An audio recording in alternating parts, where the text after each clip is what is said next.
V zadnjih mesecih je prišlo do hudega pomanjkanja humanitarne pomoči iz razloga, ker izraelska vlada ni pustila, da bi se humanitarna pomoč v Gazo in na Zahodni breg dostavljala. Koliko ste videli podhranjenosti otrok? Kako točno to izgleda? Vidiš, da so ljudje bili novembra lansko leto veliko bolj aktivni, ne samo normalni ljudje na cestah, ampak tudi naši sodelavci, in potem občutno manj imeli energije avgusta letos.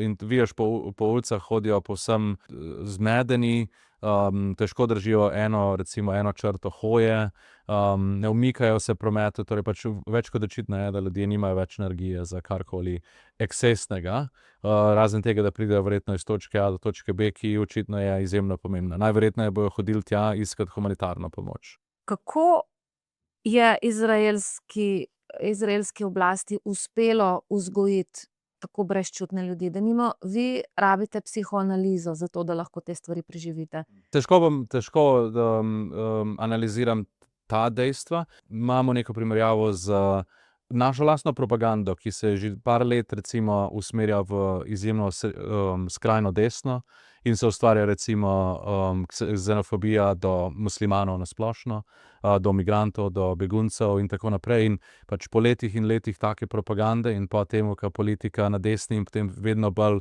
tudi sredinske in leve vlade poudarjajo iste zadeve, potem seveda čez nekaj desetletij oziroma let dobiš ljudi, ki preprosto pač sovražijo Palestince.